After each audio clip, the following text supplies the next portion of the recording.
দেখুন ওমানির আগে কিরকম ঘরের ভিতরে থাকতো। এই দেখুন পাহাড় সাইডে কিভাবে ঘর বানিয়ে থাকতো এখানে। এগুলো এখন পরিত্যক্ত হয়ে গেছে, মানুষ থাকে না। দেখেন কিরকম পাথর পাথর দিয়ে মানুষ হইতো। দেখুন এটাও একটা ঘর ছিল, ওই যে দেখেন একটা ঘর দেখছেন, ঘরটা কিরকম পরিত্যক্ত হয়ে রয়েছে। দরজা জ্বালানো সবই আছে, ওই দেখুন দরজার লগে তালা লাগানো আছে, কিন্তু মানুষ নাই, ঘর চলে গেছে।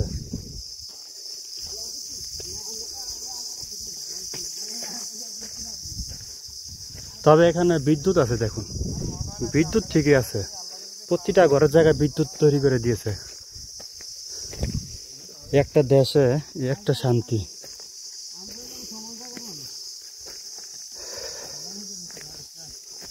দেখুন কত পাহাড় নিচের থেকে উপরে উঠতেছি আমরা, কত নিচে গিয়েছিলাম।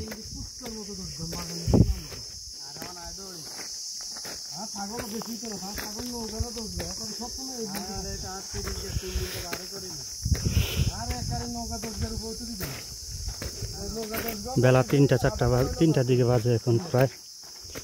ভাই টাইম এখন কয়টা? কাঁটাওয়ালা গাছ, ওহো রে কত নি হরা নিয়ে গেছি গা।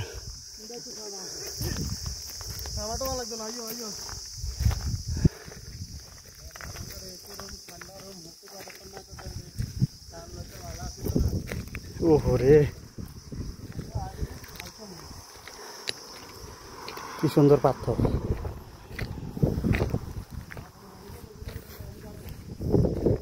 পাথরের দেশে পাথর কিনা ব্যবহার করতে হয়।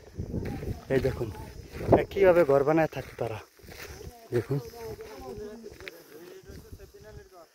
তবে ভয় লাগে এদিকে হাঁটতে, কারণ এদিকে সাপ থাকে, সাপের সমস্যা। এই যে একটা ঘর পরিত্যক্ত হয়ে রয়েছে।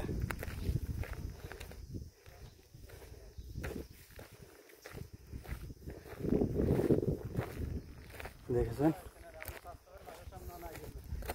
দেখুন এলো মেন রাস্তা। খুব হয়রান হয়ে গেছি, অবস্থা খুব খারাপ। ওই দেন কত সুন্দর পাহাড়, কত উঁচু, পুরা পাহাড় আর পাহাড়ের দিকে। আজকে ঈদের দিন ঘুরতে আসলাম, সবাই ক্লান্ত হয়ে গেছে হাঁটতে হাঁটতে এই প্রচণ্ড রৌদ্রের ভিতরে। এই ঘরবাড়ি